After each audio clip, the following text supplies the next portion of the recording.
Hey guys, welcome. We're gonna do another book review. This one is the book that you chose to be reviewed on Instagram. First, sorry for taking so long uploading it. I had an issue with my equipment here in the studio, and the arm I used to record the videos, it broke, so I had to buy a new one, and it recently arrived. So yeah, so we're gonna start now. So this book is kind of hard to say like where it sits. At least for me, maybe someone with more experience will be more accurate in that regard. But my opinion is that this book is a good book for someone that has been drawing for like continuously drawing for say 2-3 years probably. Um, it's not a book for beginners in my opinion because it deals with complex topics, and if you people are just developing their hand, developing like the idea of drawing, it might be a little bit too much. I say it because I speak from experience, and this one was the first book I got when I was learning how to draw, and it was very complex, and I was copying stuff without thinking, just copying this book. And this book is more a book about thinking than a book about copying what you see. So for beginners, I would say it's not. For beginners, there are plenty of other books that are much better, like the Loomis books and the John Buscema and Stan Lee book on Marvel How to Draw Comics, which is great, I think. Okay, but so let's get going. It's in all regards, it's a beautiful book. Michael Hampton's drawings are just extremely beautiful. So the book is good for improving your figure drawing, maybe to understand better muscle shapes, to understand gesture. I think is very good for that, and to develop, let's say, a way of thinking about the figure in 3D and the figure in space. I wouldn't say, I would say don't get this book if you're looking to learn shadow shapes or rendering. It's not a great book for that. For those kind of things, I would say get the bark drawings. Those are great for that, or maybe get Steve Houston's book, or get the Bridgman book by Jeffrey Watts, or just do some Watts Atelier classes. Those are great in that regard. Okay, here's the content of the book. It's got a lot of things. It covers almost everything in a simple way. It starts with very simple things, mostly gesture. And in that regard, I think reading the book is actually good to understand gesture, to understand the concepts of balance and stuff like that. The landmarks, how the figure sits in space, and it comes with some like basic concepts of light and shadow. You see, the gestures are just super beautiful. I would say this book would be so much better if people could see what gestures, like what models the drawings are from, so you could relate to the actual gestures and the reference it's drawn from. So yeah, the first part is mostly reference. I think there are some specific ideas. For example, this one on page 27 is great. The wrapping lines concept, I think, is something very important to understand how figure works in space, and most starting books don't cover that. And I think like talking about this is something that Michael Hampton does very well. Then he treats the landmarks and explains them in a very like graphical and specific way, like in this part. And many books cover that. So I would say in a conceptual way, this book is great in that sense, but not so much as to draw from it. I would say Loomis' book is better in that regard. At least for me. I mean, everyone is different. So, but for me and my experience, I would say this book is one of the better ones in terms of concept thinking, like thinking about the figure, not necessarily drawing from it as a reference book. So this part, like it's what I told you, like thinking about the 3D idea of the figure, it's very well like taken around in this book. Like this part on page 32 is just so good. And sometimes when people are learning how to draw, they don't really understand the concept of the volume, of the fact that the figure is something that is sits in space. So yeah, it deals with that, all this first part.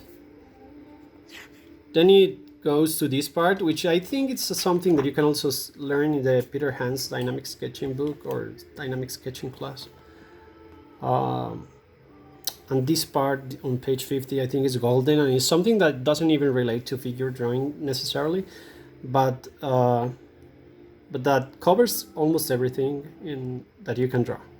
And then in the end, this part, like page 50, ends up like referring to how anatomy connects, like every muscle connects to each other to make the complex shapes that make up the human body. So yeah, it's very beautiful, and it really tells you, like, if you can draw this, you can eventually understand how to draw anatomy. It deals with sense of the skull here. It's got some beautiful drawings. I think these are the best drawings in the entire book to draw from, because those are really good. Comes with a way of building the head, like many books do. This one covers important concepts here. So yeah, and then the book goes after dealing with some parts of the features of the head. This one is also good in this book, but I'd say for features of the head, I'd say the best one is the Van der Poel book.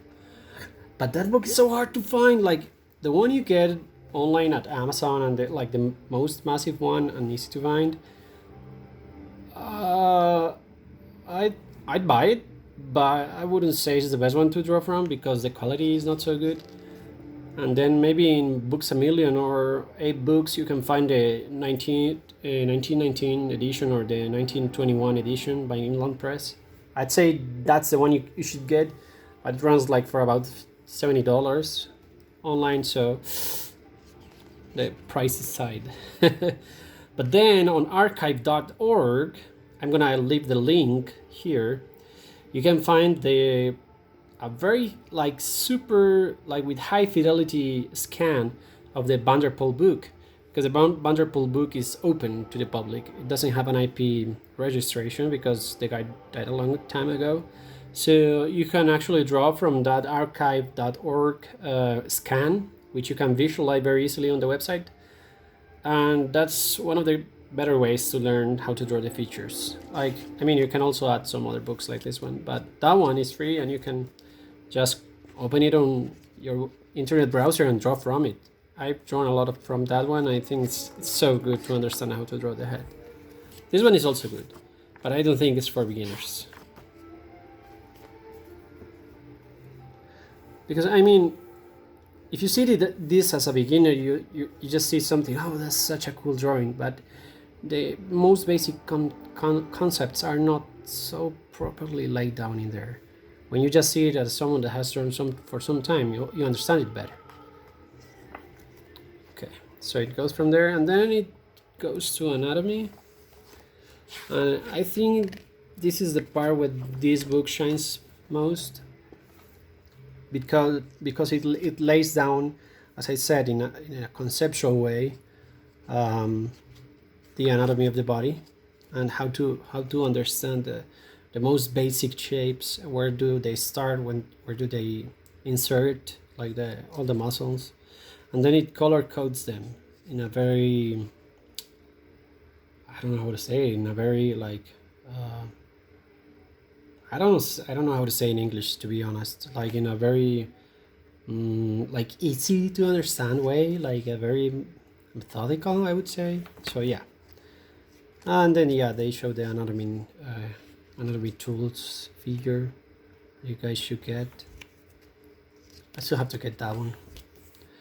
Okay, so yeah, and you see it's so clear on the topic of anatomy how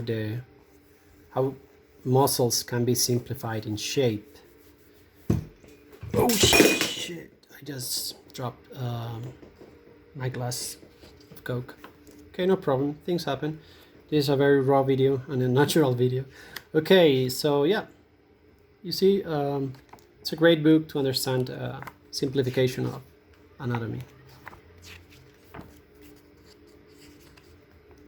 This part could be good to draw from, but once you understand it better, I wouldn't say to start with that one. It keeps going, it covers a lot of anatomy. Then it deals with this part of anatomy as a design element, and I think this part is golden. But again, as I say, this is something for more advanced people, because composition is something that is very... I mean, if you're learning how to draw from the start, it's something that you want to learn later. But if you maybe are an illustrator or a graphic designer, it's something that you start with. So it depends on each person. It covers the arm very, like how it covers the arm is great in this book. Let me show you. Yeah, that one. Page 134, I think is great. How he simplifies the muscles of the arm, and specifically the forearm, which is a a very complex part of the body. And yeah, it keeps going. Anatomy, how to simplify it, how to simplify the bones, and think of them in a 3D way. This part I think is also great. And yeah, most important thing to understand is that there's not one single book that will give you all the answers.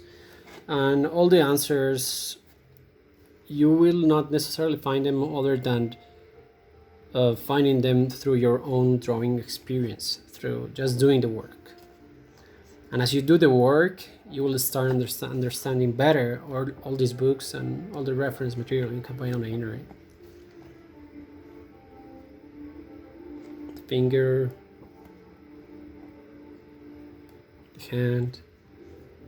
Like, this simplification is so good, and it relates also to, if you guys are on the internet, you should go check Proco. He also has some great lessons on anatomy. So yeah, and at the end it has a very, like, I think it's a valuable part where he talks about drapery, which I think is also important to understand it. He covers most of the types of drapery you can draw. All the folds, the types of folds that you can get. So yeah, here they are. I don't remember the names though. But yeah, he covers all of them. Diaper fold, zigzag fold, tube fold. I don't remember the name of these ones. Are those the diaper? Not sure. But yeah. That's a very worthy part of the book. Okay, hope you guys enjoyed it. Let me know if there's another book you would like to be reviewed before you buy them, because you know, sometimes you buy a book and it's not what you were expecting, and like having someone to show you the books before you buy them is something that I consider is like very valuable. So that's why I'm doing this. I probably was thinking of doing this one later, the Marvel Comics, how to draw the Marvel way book, so maybe we'll do that. Just let me know in the comments. See you guys. I'm gonna clean this Coke mess I made.